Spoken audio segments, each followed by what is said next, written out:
దేవుని స్తోత్రం. Praise Lord. Hallelujah. ప్రభువైన యేసుక్రీస్తు నామమున మీ అందరికీ శుభాభివందనాలు.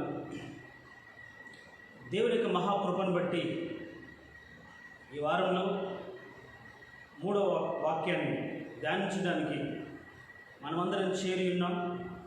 మీరందరూ సిద్ధంగా ఉన్నారని నేను నమ్ముచున్నాను. ఈ వారంలో సోమవారం రోజు అనుకున్నది కానీ మన జీవితంలో జరగకపోతే మనం దేవుణ్ణి అర్థం చేసుకుంటున్నామా, లేకపోతే మన బ్రతుకును ఆయాసపరుచుకుంటున్నామా అని వాక్యాన్ని మనం ధ్యానం చేశాం. బుధవారం రోజు విశ్వాసిగా, క్రీస్తు నమ్మిన బిడ్డగా, వ్యక్తిగా నీ జీవితంలో భక్తిహీనుని యొక్క క్షేమాన్ని నువ్వు చూసినప్పుడు మనం మత్సరపడి బుద్ధిహీనం అవుతున్నామా అని పరిశీలించుకోవడానికి ఈ చివరి దినాల్లో దేవుడు మనకు ఒక అవకాశం ఇచ్చాడు. అయితే ఈరోజు నేను మీతో పంచుకోబోయే అంశం ఏంటంటే స్వస్థత గురించి. స్వస్థపడబోరుచున్నావా? మన ఆత్మీయ జీవితంలో ఒక నూతన కోణాన్ని ఈరోజు మీ ముందుకు తీసుకురావాలని దేవుడు నన్ను ప్రేరేపించాడు. దేవునికి మహాకృపను బట్టి ఈ టైటిల్ నేను ఫేస్బుక్లో, యూట్యూబ్లో పోస్ట్ చేయగానే కొందరు అడిగారు, ఇంకా స్వస్థతలు ఉన్నాయా బ్రదర్ అని. మన దేవుడు స్వస్థపరిచే దేవుడు. మనల్ని స్వస్థపరచడానికి ఆయన గాయపరచబడ్డాడు. ఆయన పొందిన గాయముల చేత మనం స్వస్థత పొందుకున్నాము అని వాక్యంలో చాలా స్పష్టంగా ఉంది. యేసుక్రీస్తు యొక్క పరిచర్యలో ఎక్కువ భాగం స్వస్థతలే చేశాడు. దేవునికి రాజ్య సువార్తను ప్రకటించే విషయంలో రోగులను, అపవిత్రాత్మ చేత పీడింపబడుతున్న వారిని యేసుక్రీస్తు స్వస్థపరిచినట్లుగా మనం చూస్తాం. ఆదిమ సంఘం కూడా బలపరచబడి అంత ఉజ్జీవంగా విస్తరించింది. కారణం ఏమిటంటే వారి జీవితాల్లో దేవుడు జరిగించినటువంటి ఆశ్చర్య కార్యాలు, స్వస్థతలు. అవును, మనకు స్వస్థత అవసరమే. కారణం ఏంటి?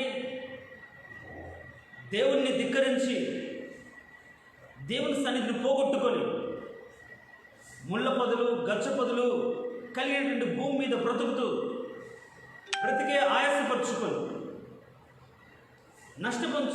నష్టపరుచుకొని బ్రతుకుతున్న మన జీవితాల్లో నడినెత్తి మొదలుకొని అరికాల వరకు కూడా దెబ్బలతో, గాయాల చేత బ్రతుకుతున్న మన బ్రతుకుల్లో ఖచ్చితంగా స్వస్థత అవసరమే. స్వస్థత అనేది శరీరానికి అవసరమే, ఆత్మకు అవసరమే, మనసుకు అవసరమే. ప్రాణాత్మ శరీరాలకు స్వస్థత అనేది అవసరం.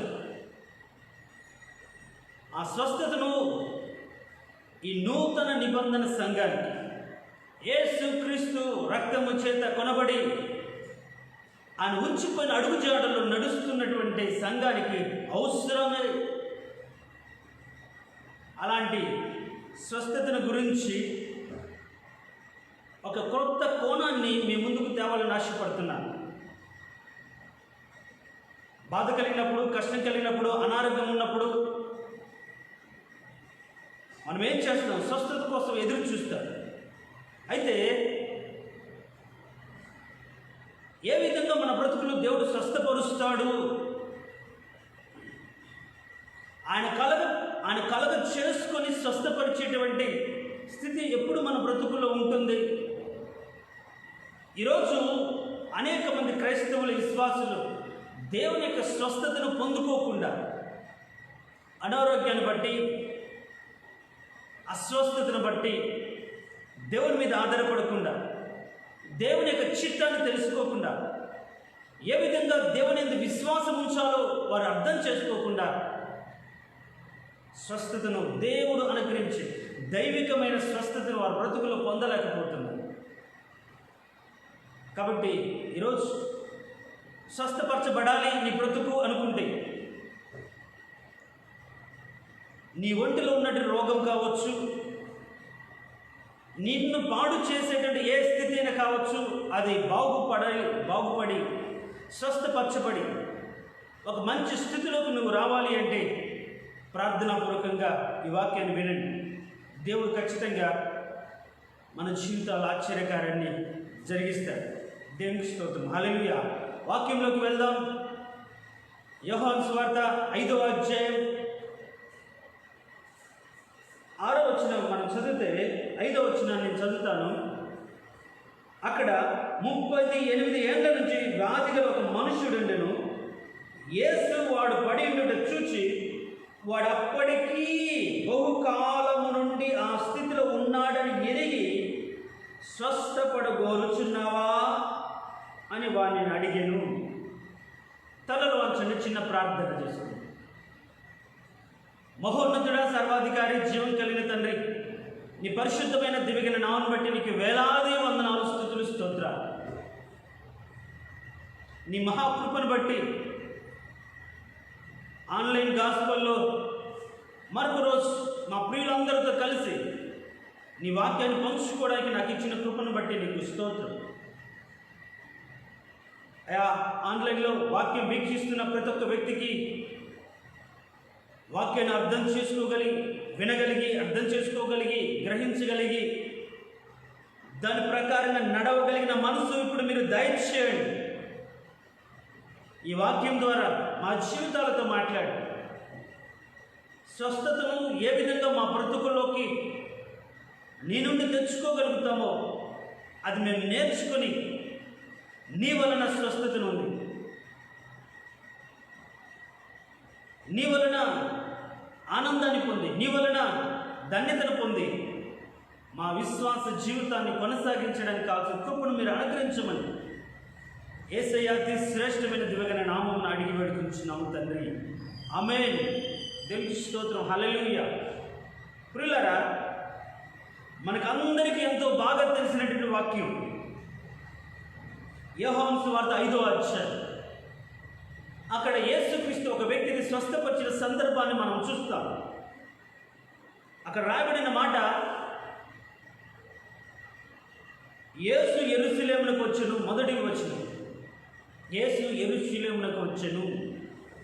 పండగ కాబట్టి యెరూషలేమునకు వచ్చారు. అనేకులు పండగ చేసుకుంటున్నారు. మరి అలా పండగ చేసుకోలేక నిరాశలో ఉండి, నిస్పృహలో ఉండి, వేదన పడుతూ ఆ స్థితిని బాగుపరుచుకోవాలనే ఆలోచన కూడా మర్చిపోయి, ఎవరో బాగు చేస్తారు లేకపోతే ఎవరూ బాగు చేయట్లేదు అని ఒక నిర్ణయానికి వచ్చి కరుణ గృహం అనే బెతెస్దా కోనేటి యొద్ద ఉన్నటువంటి మండపాల్లో పడి ఉన్నటువంటి ఒక వ్యక్తి జీవితాన్ని మనం అక్కడ గమనిస్తాం. యేసుక్రీస్తు యెరూషలేమునకు వచ్చాను. ఎందుకు వచ్చాడు యేసుక్రీస్తు లోకానికి? నశించిన దాన్ని వెతికి రక్షించడానికి, తప్పిపోయిన గొర్రెలను తిరిగి తండ్రి ఎదుకు చేర్చడానికి. అందుకే యేసుక్రీస్తు వచ్చాడు, యెరూషలేమునకు వచ్చాడు. అందరూ పండగ యొక్క కోలాహలంలో ఉన్నారు, పండగ యొక్క హడావుడిలో ఉన్నారు.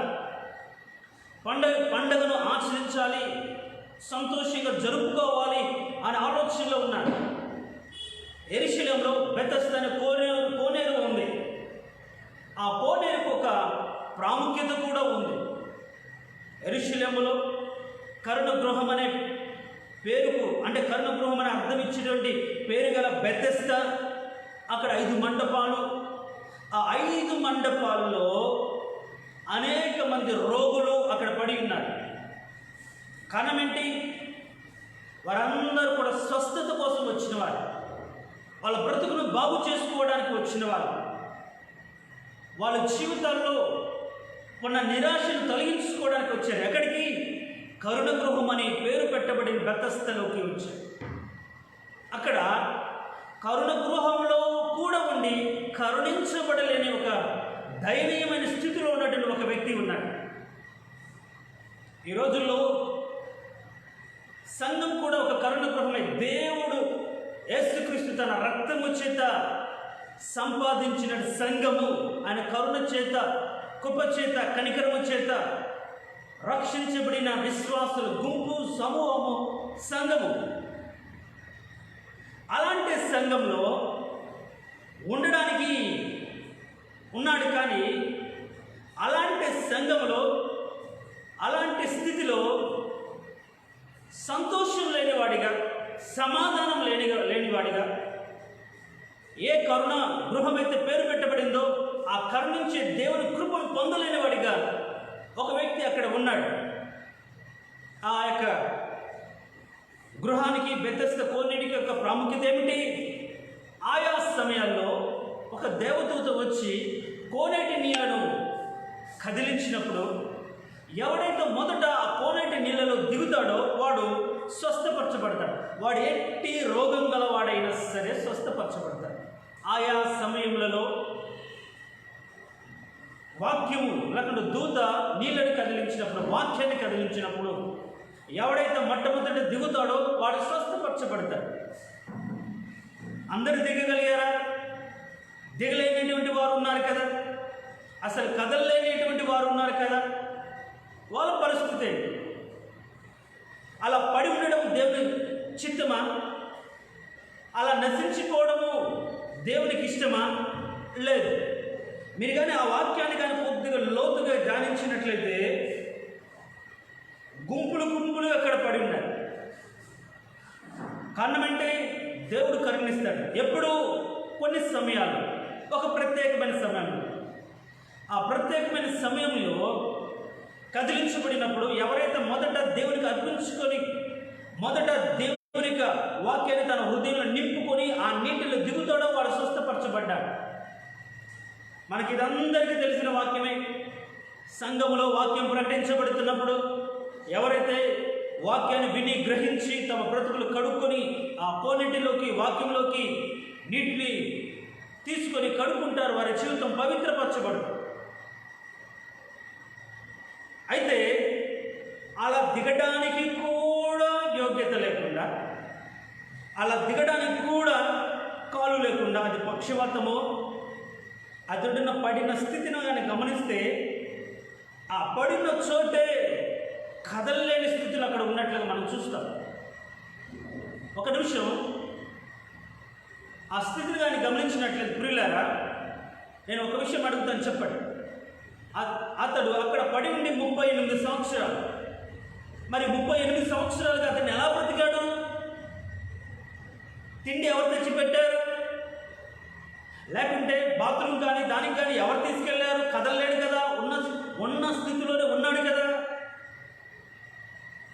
మురికి కొట్టే బ్రతుకును మార్చుకోలేని పాత రోత జీవితంలో అదే స్థితిలో ఉండినప్పుడు ఎలా బ్రతకగలిగాడు?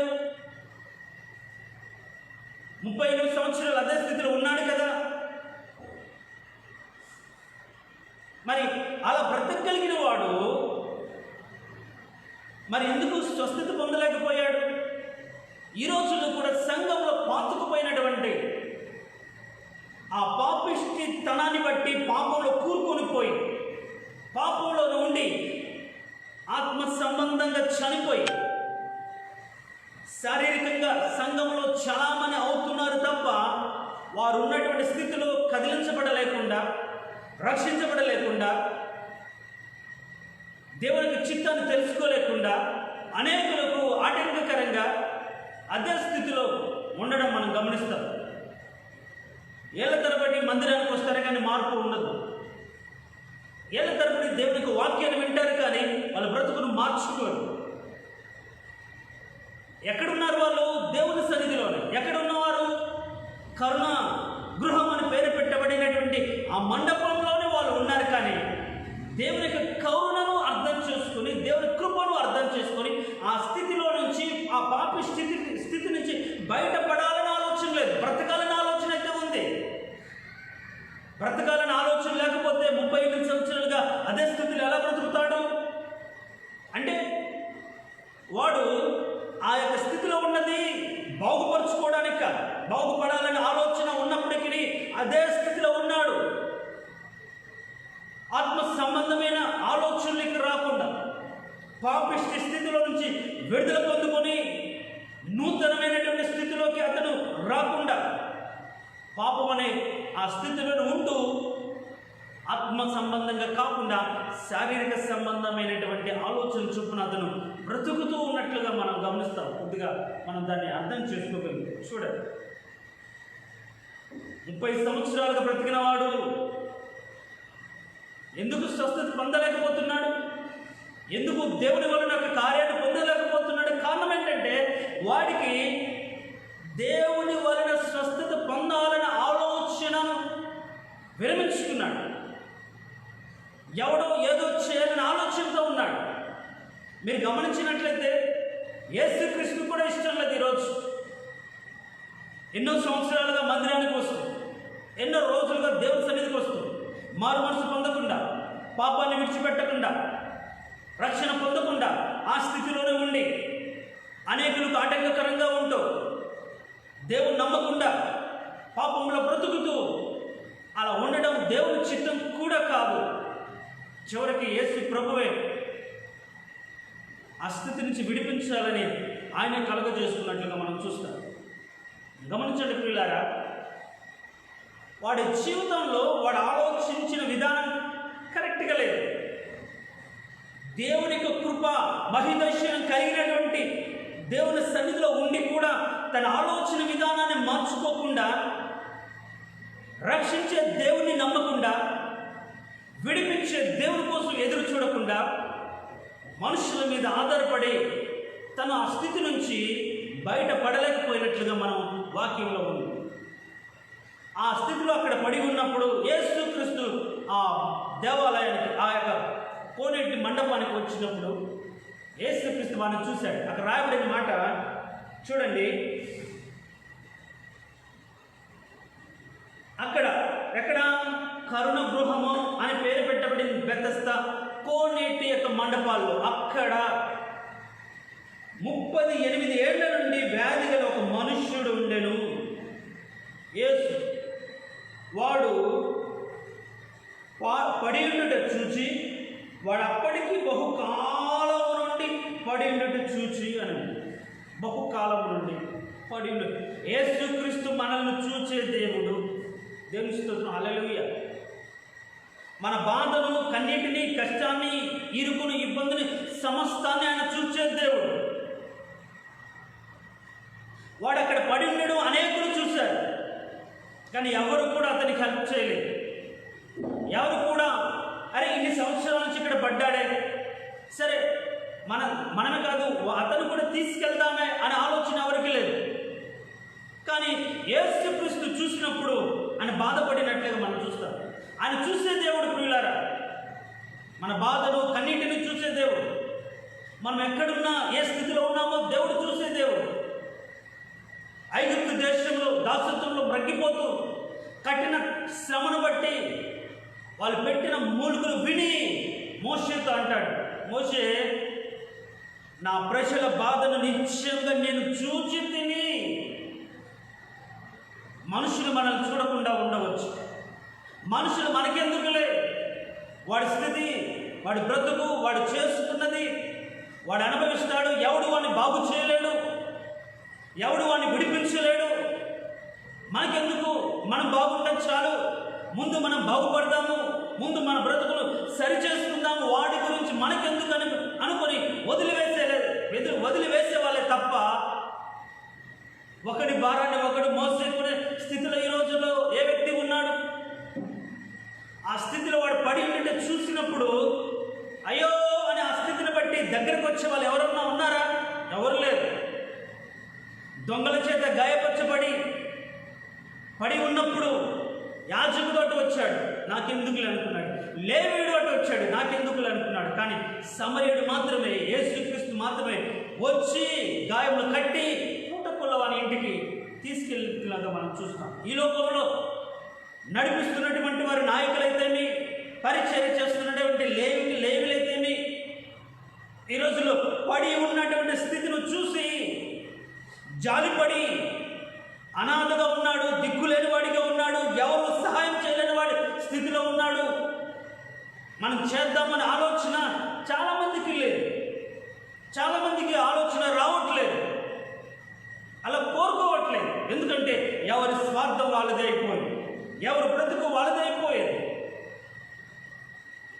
కానీ యేసుక్రీస్తు అక్కడికి వచ్చినప్పుడు 38 ఏళ్ల నుంచి ఆ స్థితిలో వాడు పడి ఉండడం ఆయన చూచాను. మన దేవుడు చూచే దేవుడు. ప్రియులారా, ఈరోజు నువ్వు ఏ స్థితిలో పడి ఉన్నావు? గుంపులు గుంపులుగా మనుషులు ఉన్నారు, కానీ ఎవరు సహాయం చేయలేదు. కర్మగృహం మన పేరు పెట్టబడిన స్థితిలోనే ఉన్నావు, మందిరంలోనే ఉన్నావు, కానీ ఎవరు నీకు సహాయం చేయలేదు. ఆ రోజు బోధించే నాయకులు, నడిపించే నాయకులు, పరిచయం చేసే వ్యక్తులు, ప్రజలు అందరు ఎక్కడ ఉన్నారు కదా, పండగ చేసుకుంటున్నారు కదా, ఎక్కడెక్కడ వచ్చిన వాళ్ళందరూ కూడా యెరూషలేములో కూడుకున్నారు కదా. మరి ఎందుకని ఆ పాపంలో పడి ఉన్నటువంటి, ఆ స్థితిలో పడి ఉన్న వ్యక్తిని చూడలేదు? కారణం ఒకటే, ఈ లోకం పాపంలో పట్టబడిన వారి మీద నిందలు వేస్తుంది. ఆ స్థితిని బట్టి కృంగిపోయిన వారిని ఇంకా బాధ పెడుతుంది. వ్యభిచారంలో పట్టబడిన స్త్రీని తీసుకొచ్చి వారు మంచి వాళ్ళు కాకపోయినప్పుడు ఎదుటి వారికి బలహీనతను చూసి రాళ్ళు వేయాలి అని చెప్పిన సమాజంలో ఈరోజు మనం బ్రతుకుతున్నాం. ప్రియ సంగమా, ప్రియ సహోదరి సహోదరుడా, జీవం కలిగిన దేవుని మందిరంలో ఉండి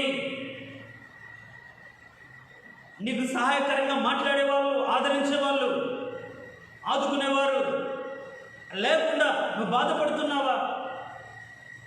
నీ బ్రతుకులో ఆ సమాధానం లేకుండా కృంగిపోతున్నావా?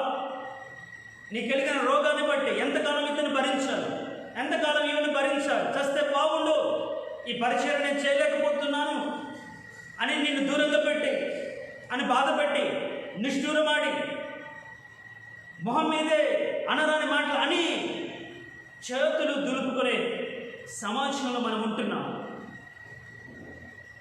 ఆ రోజు ఆ వ్యక్తి కూడా 1-2 సంవత్సరాలు కాదు, దాదాపుగా 38 సంవత్సరాలు అదే స్థితిలో ఉన్నాడు. ఎవరు కూడా అతని పట్ల దయ చూపలేదు, జాలి చూపలేదు, పాపం రక్షిద్దాంలే అని కూడా అనుకోలేదు. కానీ ఇతని యొక్క ఆలోచన మాత్రం, ఎవరైనా నన్ను తీసుకెళ్తే కదా నేను బాగుపడేది, ఎవరైనా నన్ను దించితే కదా ఆ టైంలో నేను బాగుపడేది, నా బ్రతుకు ఇంతే అనుకునే స్థితిలోకి వచ్చి బాగుపరిచేవారు లేక, నడిపించేవారు లేక కృంగిపోయి అదే స్థితిలో ఎవరిని అడగడం మానేసి ఆ స్థితిలో ఉండిపోయాడు. ప్రియ సహోదరి సహోదరుడా, ఈరోజు నీతో ఉన్నవారు, నీవు కలిగినటువంటి వారు నిన్ను దూరం చేసి, నిన్ను దూరం పెట్టి, నీకున్న స్థితిని బట్టి, నీకు చేయవలసిన సేవను బట్టి వాళ్ళు వేష్టపడి నిన్ను దూరంగా ఉంచి, వాళ్ళు మాత్రం సంతోషంగా ఉన్నారా? వారు మాత్రం పండగలో ఉన్నారా? వాళ్ళు మాత్రం పండగ చేసుకోవాలనే ఆలోచనలో ఉన్నారా? నువ్వు కృంగిపోవాల్సిన అవసరం లేదు. యేసుక్రీస్తు నీ స్థితిని చూస్తున్నటువంటి దేవుడు. మందిరంలో ఉన్న నీవు, మందిరానికి వస్తున్న నీవు ఏ స్థితిలో ఉన్నావో, ఏ స్థితిలో పడి ఉన్నావో, ఎంత వేదనకరమైన స్థితిలో నీవు ఉన్నావో, ఆ స్థితి నుంచి విడిపించడానికి, ఆ స్థితి నుంచి తిరిగి లేపడానికి యేసుక్రీస్తు నీ యొద్దకు వచ్చిన దేవుడు, నీవు చూడడానికి వచ్చినటువంటి దేవుడు. ఐగుప్తు యొక్క దాసత్వంలో నుంచి వారిని విడిపించడానికి చూసి ఆయన దిగి వచ్చాడు. మోషేతో అంటాడు, నేను చూచితిని, నేను దిగి వచ్చితిని. ఎందుకు? విడిపించడానికి, నడిపించడానికి. దేవుడికి స్తోత్రం, హల్లెలూయా. ఆయన చూసి ఊరుకునే దేవుడు కాదు, ఆయన విడిపించే దేవుడు. ఆమేన్. ఆయన చూసి నీ స్థితిని బట్టి మనుషుల్లాగా తల తిప్పుకునేవాడు కాదు. ఖచ్చితంగా దేవుడు విడిపిస్తాడు. నువ్వు ఒంటరివాడిగా, అనాథగా, అందరూ ఉన్నా కూడా ఒంటరిగా నువ్వు బ్రతుకుతున్నావా? దిక్కు లేని వాడిగా ఉంటున్నావా? ఖచ్చితంగా విడిపించడానికే, నిన్ను ఆ స్థితి నుంచి లేపడానికే, నిన్ను బాగుపరచడానికే, ఆ స్థితి నుంచి నిన్ను స్వస్థపరచడానికే యేసుక్రీస్తు నీ యొద్దకు వచ్చాడు. వాక్యంలో చాలా స్పష్టంగా ఉంది. 72వ కీర్తనలో చూడండి, 72వ కీర్తన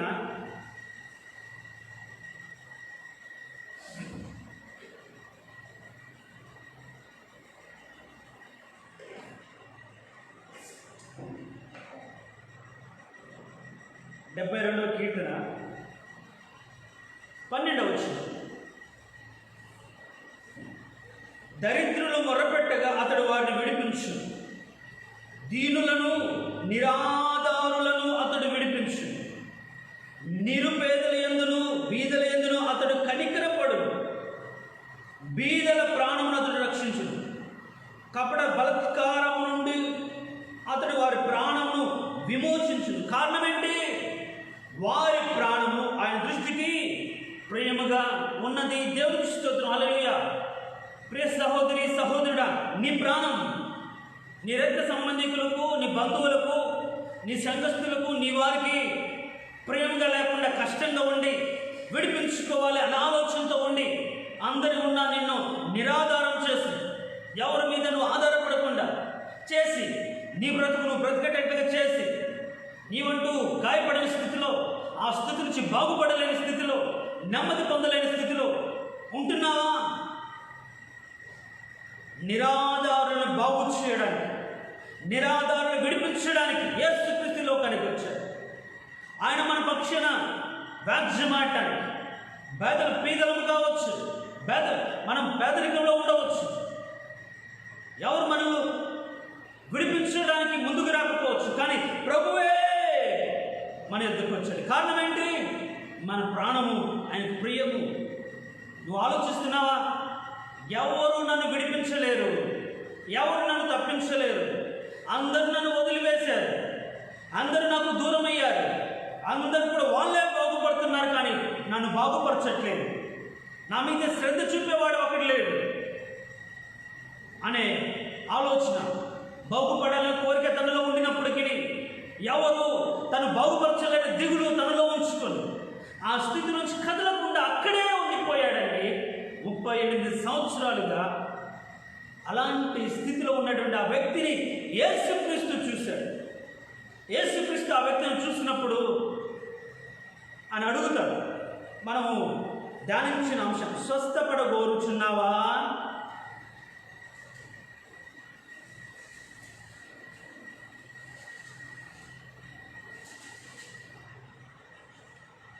స్వస్థపడగోరుచున్నావా? నేను అడుగుతాను.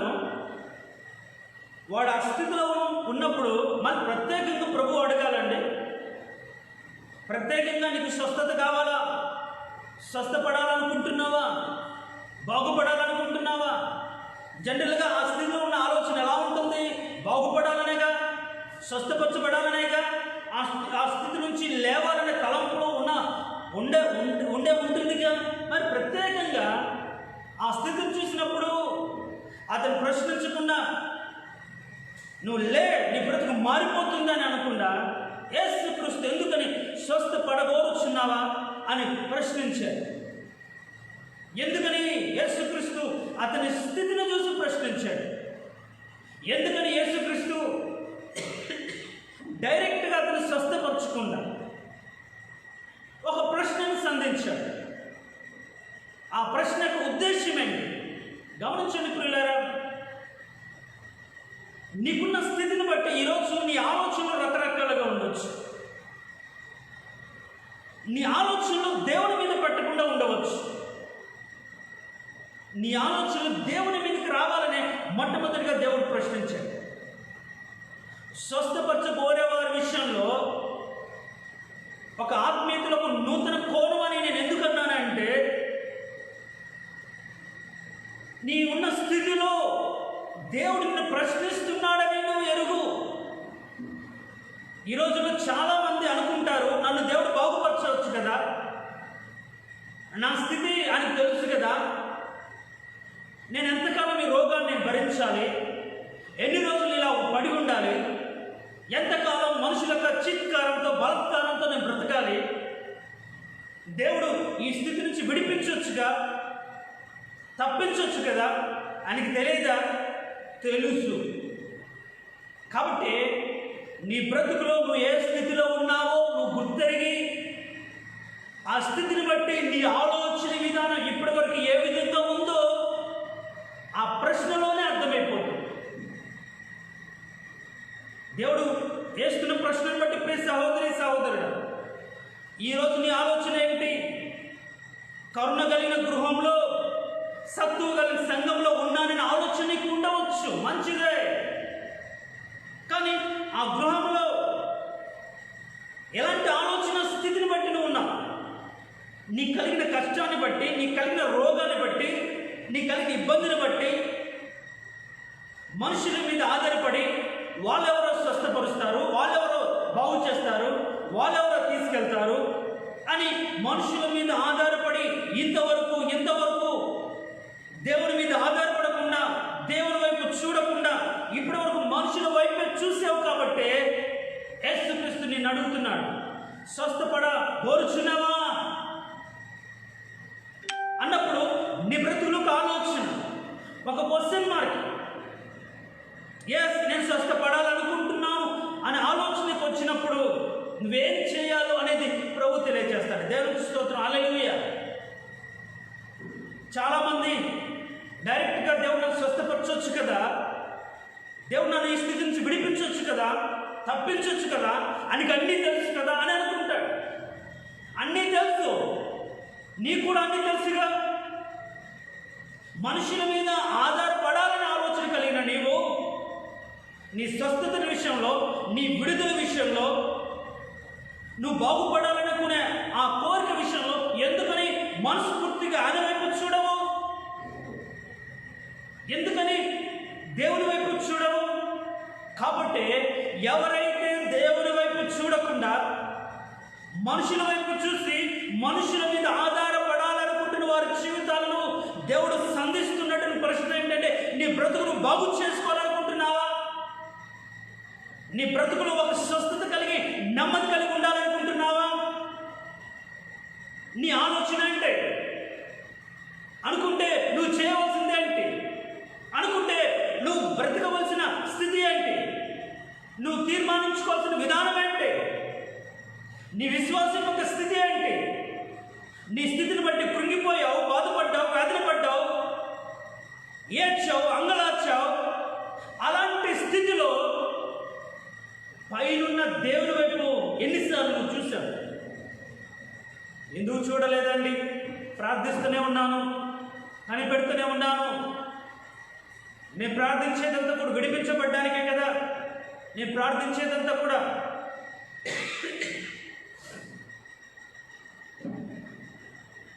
నా బ్రతుకు నుంచి విడుదల పొందాలని కదా అనుకుంటున్నావేమో. కానీ అలా అనుకున్న నీవు ఆ స్థితిలో నుంచి బయటపడడానికి నువ్వు చేస్తున్నటువంటి ప్రయత్నం ఏంటి? బాగుపడాలని నువ్వు చేస్తున్న ప్రయత్నం ఏంటి? ఏదో ఒక ప్రయత్నం చేయాలి కదా.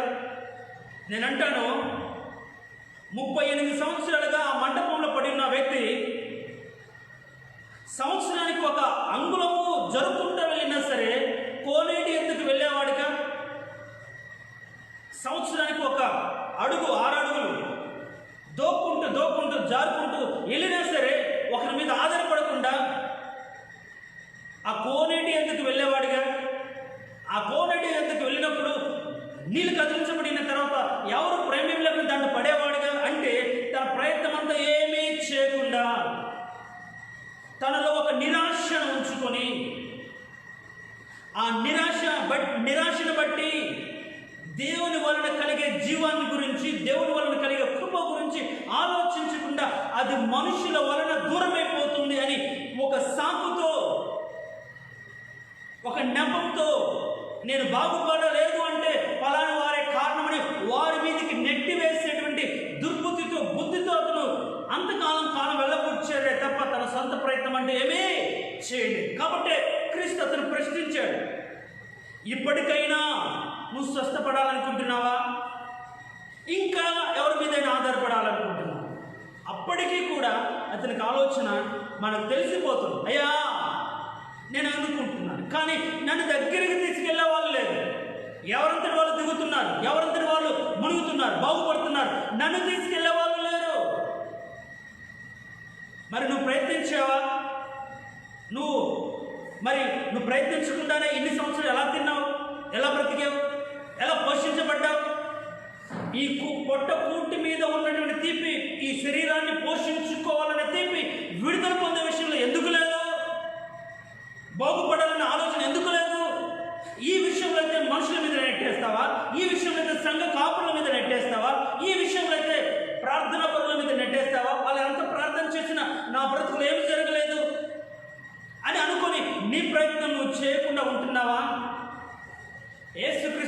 ఈరోజు నీతో సూటిగా స్పష్టంగా మాట్లాడుతున్నాడు.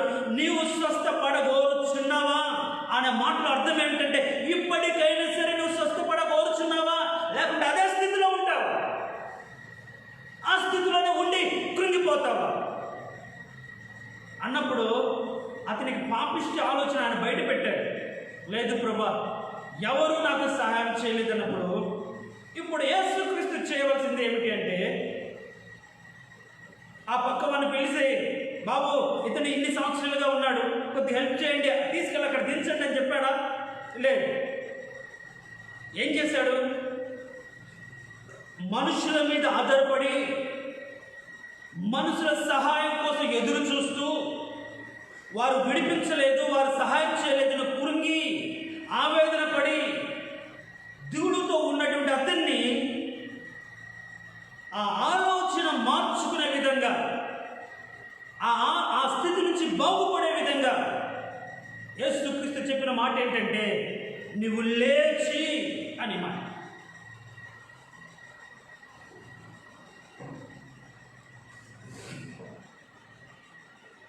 చూడండి ఏం రాయబడింది, చూడండి. ఎవడు నన్ను దింపలేదు, నేను వచ్చేలోపు ఎవడో కూడా పడిపోతున్నాడు అన్నప్పుడు యేసు ఏమంటున్నాడు, నీవు లేచి నీ పరుపునెత్తుకుని నడుమని అతనితో చెప్పగా అని. యేసుక్రీస్తు చెప్పిన మాట ఏంటి? నువ్వు లే. కానీ అతను లేచే స్థితిలో ఉంటే ఎప్పుడో లేచి వెళ్ళేవాడుగా, లేయగలిగిన ఓపిక, లేయాలని ఆలోచన, బాగుపడాలని తలంపు అతనిలో ఉంటే ఎప్పుడూ బాగుపడేవాడుగా. ఆ ఆలోచనను దేవుడు అతనిలో ఇస్తున్నాడు. స్వస్థతలో మొట్టమొదటి ఆలోచన ఏంటంటే, నిన్ను నీవే బాగుపడడానికి నీ ప్రయత్నం ఏంటి? నీవు స్వస్థపరచబడాలి, బాగుపరచబడాలి అనుకున్నప్పుడు నీవు చేయవలసింది ఏమిటో నువ్వు ఎరిగి ఉండడమే స్వస్థపరచబడడంలో ముఖ్య ఉద్దేశం. స్వస్థపరచబడడం నూతన కోణం. నువ్వు స్వస్థపరచబడడానికి నువ్వు చేయగలిగింది ఏమిటి? ఆమె 12 ఏళ్ల నుంచి రక్తస్రావంతో బాధపడింది, భయపడింది, ఎన్నో తిప్పలు పడింది, ఎంతో మందిని డాక్టర్ దగ్గరికి వెళ్ళింది, ఎక్కడ స్వస్థత కలగలేదు. ఆమె చేయగలిగింది ఏంటి? యేసుక్రీస్తు గురించి విన్నదే విశ్వాసం కలిగింది. మరి విశ్వాసం కలిగిన ఆమె యేసుక్రీస్తు దగ్గరికి వెళ్ళి ఏం చేస్తుంది? ఆ విశ్వాసం తనలో ఎలాంటి ఆలోచన కలగచేస్తుందంటే, ఆయన వస్త్రపు చెంగును ముట్టితే చాలు నేను బాగుపడతాను. ఒక ధైర్యం. అంటే ఆమెలో ఉన్నటువంటి విన్న వాక్యాన్ని బట్టి ఆమెలో కలిగిన విశ్వాసం ఆ క్రియ జరిగించింది. నేను ఏం పోతానులే, ఆయన మాత్రం విడిపిస్తాడా, నన్ను ఎవరు తీసుకెళ్తారు, ఎన్నో తిప్పలు పడ్డాను, ఇంకా ఇలానే ఉంటే సరిపోతుందిలే అని ఆలోచించి అలానే ఉండిపోయి ఉంటే ఆమె బ్రతుకు ఏమైండేది లేదు. స్వస్థపరచబడాలి అనుకుంటే నీ ప్రయత్నంగా మనుషుల మీద ఆధారపడకుండా దేవునికి చిత్తాన్ని అర్థం చేసుకుని నువ్వు చేయగలిగింది ఏంటి అంటే, స్వస్థపడాలని ఆలోచన కలిగినప్పుడు నీ విశ్వాసం యొక్క స్థాయి ఏ విధంగా ఉంది? ఆయన దగ్గరికి వెళ్ళాలి అనే ఆలోచన, ఆయన మాటకు లోపడాలని తలంపు ఆయన మాటను బట్టి నీలో కలుగుతున్నాయా? ఆ ఆలోచన కలిగినప్పుడే ఖచ్చితంగా దేవుడు ఆలోచన సఫలపరుస్తాడు. గమనించండి పిల్లారా, స్వస్థపరచబడే విషయంలో ఒక ఆత్మీయ నూతన కోణం ఏమిటంటే, నువ్వు దిగుడుతో కురింగిపోయి ఏడుస్తూ ఉంటే ఎవరు నేను ఓదార్చలేదు, ఎవరు నీకు స్వస్థత కలగచేయరు, ఎవరు నీకు సహాయం చేయరు. నీకు నీవే ఒక ఆలోచనకు రావాలి. ఏంటి ఆలోచన? నేను లేవాలి. లేగలిగిన స్థితిలో లేడు. లేగలిగిన స్థితిలో ఉంటే ఎప్పుడో లేసేవాడు ఆ వ్యక్తి. అంటే ఎప్పుడైతే లేవాలి అనే తలంపు కలిగి ఉంటే చాలు, దేవుడు ఆ యొక్క తలంపును బలపరుస్తాడు. మీరు కానీ సామెతల గ్రంథం చూడండి, సామెతల గ్రంథం 16వ అధ్యాయం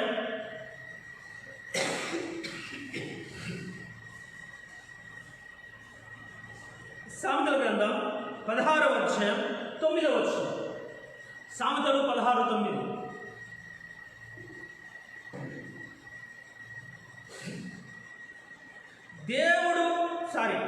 ఒకడు తాను చేయబోని హృదయంలో యోచించుకొనును, యెహోవా వాని నడతను స్థిరపరచును.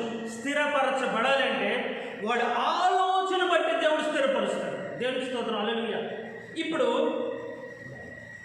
ఇక కుంటివాడు పక్షవాతంతో అక్కడ 38 సంవత్సరాలు పడి ఉన్నవానికి ఆలోచన ఏంటి?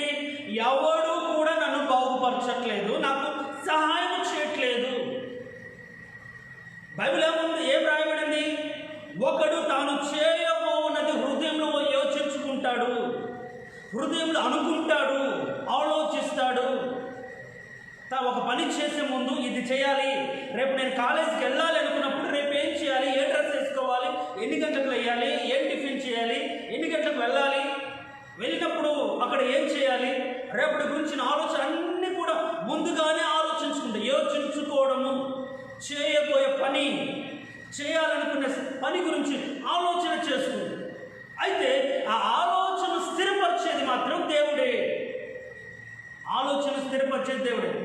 అయితే బ్రదర్, నేను అనుకుంటున్నాను దేవుడు నన్ను స్వస్థపరుస్తాడు, బ్రదర్ దేవుడు నన్ను విడుదల కలుగు చేస్తాడని రోజు నేను అనుకుంటున్నాను కదా, మరి ఎందుకు నా ఆలోచన దేవుడు స్థిరపరచలేదు? ఎందుకని దేవుడు నా ఆలోచనను, నా నడతను స్థిరపరిచి విడుదల కలుగ చేయలేదు అనుకుంటున్నావేమో. ఎప్పుడు మన ఆలోచన దేవుడు స్థిరపరుస్తాడు, సఫలపరుస్తాడు, అది మనం మర్చిపోతున్నాం. అర్థమైంది నా పాయింట్? నువ్వు అనుకుంటున్నావు, ఏమని అనుకుంటున్నావు? దేవుడు బాగుపరిస్తే బాగుండు, స్వస్థపరిచే బాగుండు అని రోజు అనుకుంటావు. ఈ స్థితి నుంచి విడిపిస్తే బాగుండు, ఈ స్థితి నుంచి తప్పిస్తే బాగుండు అనుకుంటుంటావు. కానీ నువ్వు చేయవలసింది ఏంటి? మర్చిపోతున్నావు. నువ్వు ఏ విధంగా నీ ఆలోచన విధానాన్ని కలిగి ఉన్నావు? ఎందుకంటే దేవుడు మన హృదయాన్ని చూసే దేవుడు, మన అంతరంగాన్ని ఎరిగినటువంటి దేవుడు. మన హృదయపు తలపులు ఏ విధంగా ఆలోచిస్తామో, ఏ ఉద్దేశాన్ని బట్టి ఆలోచిస్తామో, ఏ విధంగా మన ఆలోచనలు కలిగి ఉంటామో దాన్ని బట్టి మన హృదయం ఏ విధంగా నడుచుకుంటుందో దేవుడికి సమస్తం తెలిసిన దేవుడు. నేనంటాను, నువ్వు లేచి నడువు అనగానే ఎందుకు లేచాడు ఆ వ్యక్తి? అంతవరకు కూడా మా పక్కన ఉన్న వాళ్ళు సైతం కొద్దిగా ట్రై అని ఉండకపోవచ్చా, కొద్దిగా జరుగు అని ఉండకపోవచ్చా? నేను వచ్చేటంతలో వెళ్ళిపోతున్నారన్నప్పుడు మళ్ళీ తెచ్చేవాళ్ళు ఉన్నారు కదా, మళ్ళీ ఎందుకు అతని జీవితంలో స్వస్థత జరగలేదు అంటే తన బ్రతుకులో తన ఆలోచన కలిగి ఉన్నాడు, బాగుపడాలని ఆలోచన కలిగి ఉన్నాడు, నెమ్మది పొందాలని ఆలోచన కలిగి ఉన్నాడు, స్వస్థపరచబడాలని ఆలోచన కలిగి ఉన్నాడు. కానీ ఆ ఆలోచనను దేవుడు తీర్మానించినట్లుగా లేదు. ఎలా చెప్పగలుగుతాం? నీ ఆలోచించినప్పుడు, నువ్వు దేవుని గురించి ఆలోచించినప్పుడు, దేవుడిని బ్రతుకులో కార్యం జరిగించాలని అనుకున్నప్పుడు ఏ విధంగా ఆలోచించాలి? ఎప్పుడు ఒకరికి ఆలోచన దేవుడు స్థిరపరుస్తాడు, ఎప్పుడు ఒకరికి ఆలోచన అంటే సఫలపరుస్తాడు అంటే చూడండి, అదే సామెతల గ్రంథం 3వ అధ్యాయం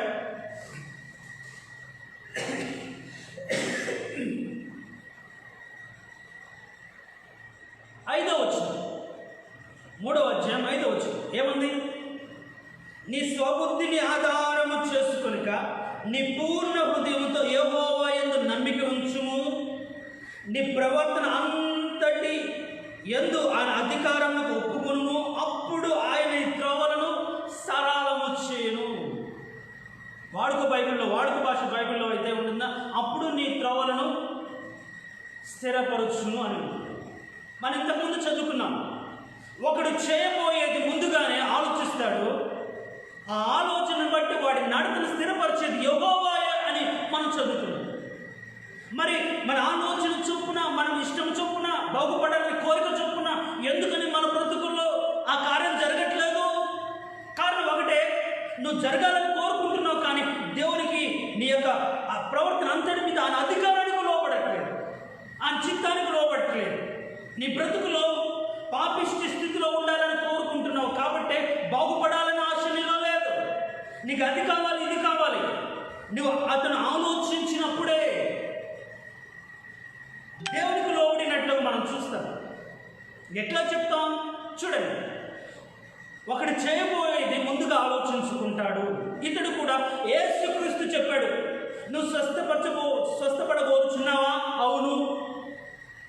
ఎవడు నాకు సహాయం చేయలేదు, నీవేమైనా చేస్తావా ప్రభువా అన్నట్లుగా అతను ఆయన వైపు చూసినప్పుడు, నీవు లేచి నీ పరుపునెత్తుకుని నడు అన్నప్పుడు, నువ్వు లేచి ఆయన మాటలో ఉన్న శక్తిని ఆయన అర్థం చేసుకొని ఆ మాటకు లోబడి, అంటే నా బ్రతుకులో ఇప్పటి వరకు నేను లేయడానికి అవకాశం లేకుండా పోయింది, లేచి నడవడానికి అవకాశం లేకుండా పోయింది, ఎవరు నన్ను లేపేవారు లేరు, నా దేవుడు ఆ స్థితి నుంచి లేవమంటున్నాడు, నేను లేయడానికి నేను ప్రయత్నిస్తాను అనే ఆలోచనను ఎప్పుడైతే తన బ్రతుకులో కలిగి ఉందో, తన బ్రతుకులో దేవుడి మీద పూర్తిగా ఆధారపడి, తన యొక్క స్థితి మీద ఆధారపడకుండా, తనకు నిజ స్థితి ఏంటి, తను నిలబడలేని స్థితి, నడవలేనటువంటి స్థితి, లేయలేనటువంటి స్థితి, ఆ స్థితిలో తన యొక్క ప్రమేయం లేకుండా, తనకు సొంత ఆలోచన మీద ఆధారపడకుండా, స్వబుద్ధి మీద ఆధారపడకుండా, నేను లేయలేను కదా, నేను నడవలేను కదా, ఈయన లేవమంటాడు ఏంటి అనే ఆలోచన లేకుండా, ఆయన లేవమన్నాడు నేను లేస్తాను అనుకొని లేయడానికి ప్రయత్నించినప్పుడు, అతను లేయడానికి ప్రయత్నించిన ఆ ప్రయత్నాన్ని దేవుడు తీర్మానించి, దేవుడు సఫలపరిచి లేపినట్టుగా వస్తుంది. అదే విశ్వాసం. స్వస్థపరచబడే విషయంలో మన ఆత్మీయ జీవితంలో మొదటి కోణం, నూతన కోణాన్ని గురించి మనం ఆలోచించినప్పుడు, స్వస్థపరచబడాలనుకున్న నీ జీవితాల్లో క్రీస్తు మీద సంపూర్ణమైన విశ్వాసం నీ ఉంచాలి. నమ్మాలి. పరిస్థితులను చూసి కాదు, పరిస్థితుల మీద ఆధారపడి కాదు నువ్వు నమ్మాల్సింది. పరిస్థితుల మీద, మనుషుల మీద నువ్వు ఆధారపడినంత కాలము నీ బ్రతుకులో నెమ్మది ఉండదు, స్వస్థత ఉండదు. దేవుని మాటకు లోబడి, లోకం వైపు చూడకుండా, పరిస్థితుల వైపు చూడకుండా, నీ స్థితి వైపు కూడా చూడకుండా, నిన్ను బాగు చేయగలిగిన వాడు, నిన్ను ఆ స్థితి నుంచి విడిపించగలిగిన వాడు అని ఆయన మీద నమ్మకం ఉంచి, నీ ప్రవర్తన అంతటి మీద ఆయన అధికారానికి ఒప్పుకొని, నిశ్చితం ప్రభువా నేను చేస్తానని లోబడి నువ్వు లేయడానికి ప్రయత్నిస్తే చాలు, దేవుడు నిన్ను లేపుతాడు. దేవుని స్తోత్రం, హల్లెలూయా. ఆ స్థితి నుంచి దేవుడు నిన్ను లేపుతాడు. ఆయన మాటలో శక్తి ఉంటుందండి. మరి ఆయన మాటలో ఉన్న శక్తి మన జీవితాల్లో ఎప్పుడు మనం ప్రభావితం చేస్తుంది, ఎప్పుడు లేపుతుంది అంటే ఆ మాటను మనం విశ్వసించినప్పుడు, ఆ మాటకు మనం లోపడ్డప్పుడే. ఒకడు వచ్చి, అయ్యా నా కుమార్తె చాలా సిద్ధమైంది, రండి ప్రభువా నేను వస్తాను అనగానే, వద్దు ప్రభువా మీరు ఒక మాట అంటే చాలు నా కూతురు బాగుపడుతుంది అంటే, నిజంగా సరే అని నీ కూతురు బాగుపడుతుంది అని చెప్పినప్పుడు, ఆ మాట పుచ్చుకొని అతను వెళ్తున్నప్పుడు, ఆ యొక్క శతాధిపతి యొక్క దాసులు వచ్చి నీ కూతురు బాగుపడింది అన్నప్పుడు, ఎన్ని గంటలకు బాగుపడింది అంటే, నిన్న 1 గంటకు బాగుపడింది అయ్యా. యేసుక్రీస్తు ఎప్పుడు వాగ్దానం ఇచ్చాడు, ఎప్పుడు ప్రామిస్ చేశాడు? నిన్న 1 గంట. అంటే యేసు తనతో చెప్పిన మాట, యేసు తనతో చెప్పిన గడియ అది అనుకున్నాడు. చూడండి, అంటే ఆయన మాటలో ఉన్న నమ్మకం, అంటే ఎప్పుడైతే మనం ఆయన మాటకు లోబడి నమ్ముతామో, ఆ మాట మనలో ఏం చేస్తుంది? ఒక ప్రతిఫలాన్ని ఇస్తుంది, మనలో పని చేస్తుంది, మనము అని పని చేయడానికి కావాల్సిన సామర్థ్యాన్ని కలగచేస్తుంది. వాస్తవానికి అతను కుంటివాడే, లేని స్థితిలో ఉన్నవాడే, అతను లేపిందంటే దేవుని మాటకు అతను లోబడిన స్థితిని బట్టి దేవుడు అతన్ని లేపాడు. తనంతట తను లేయలేదు. లేయాలనే ఆలోచన యేసుక్రీస్తు చెప్పిన మాటకు లోబడిన దాన్ని బట్టి అక్కడ క్రియ జరిగింది. అంటే మన జీవితంలో క్రియ జరగాలి అంటే, స్వస్థత జరగాలి అంటే, మనలో ఉన్న విశ్వాసాన్ని దేవుని మాటకు లోబడి నడుచుకున్న దాన్ని బట్టి మన బ్రతుకులో క్రియ జరుగుతుంది. అప్పటి వరకు అతను విశ్వాసం లేదు, అప్పటి వరకు అతను ఇతరుల మీద ఆధారపడ్డాడు. ఇప్పుడు యేసుక్రీస్తు మాటను బట్టి నువ్వు లేచి నీ పరుపునెత్తుకుని నడు. కుంటివాడు లేయలేడు, అసలు లేలేనివాడు నడవలేనివాడు పరుపునెత్తుకు ఎంతో తన ముందు కానీ అంతని కానీ గమనించి కానీ అతను కానీ కొద్దిగా అవిశ్వాసంతో ఉంటే, నేను కుంటివాడనైతే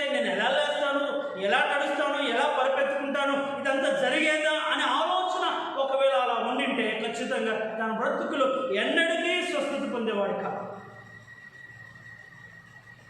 యేసుక్రీస్తు చెప్పిన మాటలో అక్కడ జరిగిన క్రియ ఏమిటంటే, అతని ఆలోచనను దేవుడు ఎరిగి అతడు చేయబోయే దాన్ని హృదయంలో యోచించుకున్నప్పుడు అతడు యోచించిన విధానం దేవుడు తీర్మానించి తన ప్రవర్తన అంతటి మీద దేవునికి అధికారానికి అతను ఒప్పుకొని లేయడానికి ప్రయత్నించాడు. కాబట్టి లేచే శక్తిని యేసుక్రీస్తు అతనికి ఇచ్చాడు. ఈరోజు ఏ స్థితిలో నీవు ఉన్నావు, ఆ స్థితిలో నుంచి లేవాలి అని ఆలోచిస్తున్నావా? ఈ స్థితి నుంచి ఆయన లేపుతాడు కాబట్టి ఆయన లేపే విధంగా నా బ్రతుకును ఆయన సమర్పించుకుంటాను. ఆయన ప్రవర్తన అంతటి మీద నా ప్రవర్తన అంతటి మీద ఆయన అధికారానికి నేను లోబడతాను అని నీవు ఆయన మాటకు లోబడితే ఆయన మాట నేనేం చేస్తుందంటే పైకి లేవనుకుంటుంది. అందుకే ఆయన వాక్కును పంపి బాగు చేస్తుంది బైబిల్. ఆయన వాక్కు మన దగ్గరకు వచ్చినప్పుడు దాన్ని రిసీవ్ చేసుకున్నటువంటి ఆలోచన విధానం మన హృదయంలో ఉంచుకోవాలి. ఆ రెండు కలిస్తేనే మన బ్రతుకులో పనిచేస్తుంది. ఆయన కలుగును గాక అంటే కలిగింది. అంతటి శక్తివంతమైన దేవుడు. ఆయన వాక్కులో ఆయన మాటలో అంతటి కార్యం ఉంది, అంతటి శక్తి ఉంది. ప్రియ సహోదరి సహోదరుడా, ఈరోజు నీవు మంచి మందిరంలోనే ఉన్నావు, కానీ బ్రతుకులో స్వస్థత లేదు. నిన్ను నడిపించేవారు మంచివారే. నువ్వు కరుణ కలిగిన గృహంలోనే ఉన్నావు, అక్కడ వాక్యం అందించబడితేనే ఉంది, కానీ నీ బ్రతుకులో నెమ్మది లేదు, స్వస్థత లేదు. నువ్వు స్వస్థత అనేది అది టైం బౌండ్ కాదు, నువ్వు నమ్మిన దాన్ని బట్టి నీ బ్రతుకులో జరిగేది. కాబట్టి క్రొత్త నిబంధన సంఘానికి దేవుడు ఇస్తున్నటువంటి నూతన కోణం ఏమిటంటే, నువ్వు ఏ స్థితిలో పడి ఉన్నా ఆ స్థితి నుంచి నీకు లేవడానికి చేత కాకపోతే ఆ స్థితిలో నుంచి లేపే దేవుడిని నువ్వు నమ్మితే చాలు, శక్తి దానంతటే వస్తుంది. దేవుని యొక్క వాక్యం మన నరాల్లోకి చొచ్చి మన అంతరంగంలో ఉన్నకి చొచ్చి ఎముకలను మూలుగులు శోధించమంతకు దూరి మన పరిశోధించి శక్తిని కలగచేసేది. ఆయన ఎదుట నిలవగలిగిన శక్తిని దయచేసేది అన్నమాట. కాబట్టి స్వస్థతలో నూతన కోణం మన విశ్వాసము దేవునికి లోబడే విధంగా ఉందా? నెక్స్ట్ మన విశ్వాసం పరిస్థితిని చూసి భయపడే విధంగా ఉందా? ఆ పరిస్థితుల్లో దేవుని నామాన్ని బట్టి లేయడానికి ప్రయత్నించేదిగా ఉందా? నా దేవుడు లేపన్నాడు, నేను లేస్తాను అనే నమ్మకంతో నీ యొక్క ప్రవర్తన అంతటి మీద ఆయన యొక్క అధికారానికి నువ్వు ఒప్పచెప్పుకుంటే దేవుడు నీ జీవితంలో కార్యం చేస్తాడు. ఎప్పుడైతే ఈ యొక్క విశ్వాసం, ఈ యొక్క వ్యక్తి తన బ్రతుకులో తను లేవలేని స్థితిలో, పడిన స్థితిలో లేవాలని తలంపు కలిగి మనుషులు ఎవరు కూడా తను విడిపించలేరనే నిరాశతలో ఉన్నప్పుడు ముందుగా యేసుక్రీస్తు చేసింది ఏంటంటే, నువ్వు స్వస్థపరచబడాలని కోరుకున్నప్పుడు మనుషుల మీద కాదు నువ్వు ఆధారపడాల్సింది. నీ స్థితి నువ్వు ఆలోచించుకొని, నీ స్థితి నువ్వు అర్థం చేసుకొని విడిపించగలిగిన దేవునికి నిన్ను నువ్వు లోపరుచుకుంటే ఆయనే నిన్ను విడిపిస్తాడు అనే సత్యాన్ని నువ్వు స్వస్థపడగోరుచున్నావు అనే మాటలో ఉంది. కాబట్టి ఈరోజు సహోదరి సహోదరుడు స్వస్థపడగోరుచున్నావా? ఎస్ అని అనుకుంటే నీ బ్రతుకులో దేవునికి మాటకు లోబడు. పరిస్థితుల వైపు చూడకుండా, నీ దీనస్థితి వైపు చూడకుండా, నేను లేయలేను అని అనుకోకుండా, నన్ను ఎవరు విడిపించలేరు అనుకోకుండా లేవడానికి ప్రయత్నిస్తే చాలు, దేవుడు ఖచ్చితంగా మన బ్రతుకులో ఆశ్చర్యకార్యాన్ని జరిగిస్తాడు. ముందుగానే ఊహించుకొని, మనకు మనమే ఊహించుకొని, నా వల్ల కాదు, నాకు రాదు, నాకు చేత కాదు, నా బ్రతుకు ఇంతే అనుకుని ఉంటే నిన్నెవరు బాగు చేయలేదు. యేసుక్రీస్తు కూడా బాగు చేయలేదు. నీ బాగు కోసం దేవుని మీద ఆధారపడతా ఆయన నిన్ను బాగు చేస్తాడు తప్ప నువ్వు ఆయన మీద ఆధారపడినంత కాలం అలానే ఉండిపోతావు. కాబట్టి ఆయన దీనులను దర్శించే దేవుడు, నిరాధారులను, ఏ ఆధారం లేని ఆయన రక్షించడానికి వచ్చినటువంటి దేవుడు. పండగలో అందరూ సంతోషంగా ఉంటే దిక్కుమాలిన వాడిగా, పనికి మాలిన వాడిగా, ఎవరు కూడా దరి చేర్చిన వాడిగా ఉన్నటువంటి ఆ వ్యక్తి దగ్గరికి వచ్చాడంటే వారి ప్రాణం ఆయనకు ప్రియముగా ఉన్నది. కాబట్టి ప్రియ సహోదరి సహోదరు, నువ్వు కృంగిపోయి నలిగిపోయి వేదన పడడం ఇష్టం లేదు. నువ్వు లోపడితే చాలు, ఖచ్చితంగా దేవుడు నీ బ్రతుకులో స్వస్థతనిస్తాడు, నెమ్మదినిస్తాడు. ఆ స్థితి నుంచి విడిపించి సాక్షాత్కరంగా, ఒకప్పుడు నేను ఈ స్థితిలో ఉన్నాను, ఈ స్థితి మీద నేను ఉన్నాను, ఇప్పుడు చూడండి ఈ స్థితి దేవుడు తీసివేశాడని నువ్వు కూర్చున్నా, నువ్వు పడిపోయినా, నిన్ను పడగొట్టిన ఆ స్థితి బాహాటంగా సాక్షాత్కరంగా అనేకులకు చూపిస్తావు. నన్ను లేపినటువంటి దేవుడు చూడండి, ఒకప్పుడు ఇదే స్థితిలో నేను పడి ఉన్నాను, ఈ పరుపు మీద నేను పడి ఉన్నాను, కానీ నా దేవుడు నన్ను ఆ స్థితి నుంచి లేపాడు అని సాక్షాత్కరంగా నిలబడతాడు. కాబట్టి నమ్ము, నీ హృదయంలో ఉన్నటువంటి ఆలోచనలు ఎలాంటియో పరిశీలించుకొని దేవుని మాటకు నువ్వు లోబడితే ఖచ్చితంగా దేవుడు నీ జీవితంలో ఆశ్చర్యకార్యాన్ని జరిగిస్తాడు. 38 ఏళ్లుగా అతని బ్రతుకులో జరిగిన కార్యం ఒక్క నిమిషంలోనే అతని బ్రతుకులో జరిగింది. అతను లోబడిన విధానాన్ని బట్టి, అతడు ఆలోచించిన విధానాన్ని బట్టి, అతడు తీర్మానించుకున్న విధానాన్ని బట్టి, అతడు ఒప్పుకున్న విధానాన్ని బట్టి, అతడు విధేయత చూపించిన విధానాన్ని బట్టి, అతను లేయడానికి ప్రయత్నించిన విధానాన్ని బట్టి, నన్ను లేపడానికి సమర్థమైన దేవుని మాట, ఆ మాటకు లోబడే లేచాడు. కాబట్టి ప్రియ సహోదరి సహోదరుడు, ఈరోజు కూడా ఉన్న చోటన పడిన చోటన పడిపోకుండా విడిపించుటకు ఆయన నీ యొద్దకు వచ్చినాడు, నీతో మాట్లాడడానికి వచ్చినాడు. నమ్మి ఆయన ఏదైతే చెప్తాడో ఆ మాటకు నువ్వు లోబడి నీ ప్రవర్తన అందరి మీద ఆయన అధికారానికి ఒప్పుకొని, దేవా నువ్వు నన్ను విడిపించు అని నువ్వు లోబడితే ఆ స్థితి నుంచి నిన్ను విడిపించు, ఆ స్థితి నుంచి నిన్ను బలపరచు. ఏ స్థితి అయితే నేను పడగొట్టి ఉంచిందో ఆ స్థితినే లోకానికి సాక్షాత్కరంగా, అనేకులకు మహిమార్థకరంగా, దేవునికి మహిమార్థకరంగా నిన్ను లేపుతాడు. కాబట్టి నీ బ్రతుకులో అలాంటి నమ్మకాన్ని ఉంచుకో. నీ విశ్వాసం దేవునితో కలిసి క్రియేట్ చేయగలిగితే స్వస్థత సాధ్యమే, అది ఎలాంటిదైనా సరే. నీ విశ్వాసం దేవుని మాటకు లోబడి, దేవుని చిత్తానికి లోబడి నీ విశ్వాసాన్ని నువ్వు కనపరచగలిగితే, విశ్వాసంలో నీవు ప్రయత్నించగలిగితే, విశ్వాసము ద్వారా దేవునికి లోబడి పూర్ణ హృదయంతో నువ్వు ప్రయత్నించగలిగితే స్వస్థత సాధ్యమే. రాదు, కూడదు, చేయదు అనుకొని, స్వస్థత లేవు అనుకొని మనము స్వస్థత పొందడానికి గాయపరచబడి ఆయన రక్తము చేత కడిగి పరిశుద్ధపరిచి నెమ్మదినిచ్చి, నీతినిచ్చి, పరిశుద్ధతనిచ్చి మహా ఉన్నతమైన కృపనిచ్చిన దేవుడు. ఆయన పొందిన దెబ్బల చేత మన స్వస్థత పొందుకున్నాం. మరి అలాంటి కృప కలిగిన మనము ఆయన ద్వారా దైవికమైన స్వస్థత పొందుకొని నెమ్మది కలిగి బ్రతికే విధంగా ఆయనకు లోబడి స్వస్థపరచబడదాం. ఆయన వలన, ఆయన మాటకు లోబడి నీ స్థితి ఎలాంటిదైనా, నీ బ్రతికి ఎలాంటిదైనా సరే మనము స్వస్థతను పొందుకుందాం. తలలు వంచు, చిన్న ప్రార్థన చేస్తుంది. మహోన్నతుడ, సర్వాధికారి, జీవం కలిగిన దేవుడు, నీ పరిశుద్ధమైన దివ్యమైన నామం బట్టి నీకు వేలాది వందనాలు, స్తుతులుస్తూ. స్వస్థపడగోరుచున్నావా? మా బ్రతుకుల్లో మెరిచిన ఒక నూతన కోణాన్ని ఈరోజు మీరు మా ప్రియులందరి ఎదుట పట్టడానికి మెరిచిన కృపను బట్టి నీకు ఇస్తుంది. అవును ప్రభా, చాలామంది అనుకుంటారు కానీ ఆచరణలో పట్టారు. చాలామంది ఎదురు చూస్తారు కానీ అది నీ గురించి కాదు. ఎదుటి వారి మీద ఎవరో చేస్తారు, ఏదో చేయాలనే మనుషుల మీద ఆధారపడి వాళ్ళ బ్రతుకుల్లో స్వస్థత పొందలేకపోతారు. కానీ మేమున్న స్థితిలో, మేము పడిన స్థితిని చూసి మా దగ్గరికి వచ్చి ఆ స్థితి నుంచి విడిపించి బాగు చేసి క్షేమకరమైన స్థితిలోకి నడిపించే దేవుడు. అవును ప్రభువా, మా పితరులు కూడా ఐగుప్తులో దీనమైన స్థితిలో ఉండినప్పుడు విడిపించడానికి దిగి వచ్చి వారు నడిపించారు క్షేమకరమైన స్థితిలో. అవును ప్రభా, మా దగ్గర కూడా వచ్చారు. ఆ రోజు కూడా 38 సంవత్సరాలుగా బెతస్తా కోనేటి మండపంలో పడి ఉన్నటువంటి ఆ వ్యక్తి పండుగ రోజు అతని బ్రతుకులో ఒక నూతన పండుగను ఇవ్వడానికి, సంతోషాన్ని ఇవ్వడానికి అతని దగ్గరికి వచ్చి అతన్ని చూసి అతనిలో ఒక ఆలోచన రేకెత్తించి, ఒక నమ్మకాన్ని పెంచి, అతని విశ్వాసం ద్వారా అతని బ్రతుకులో ఒక కార్యం జరిగించి సాక్షాత్కరంగా మీరు నిలబెట్టారు.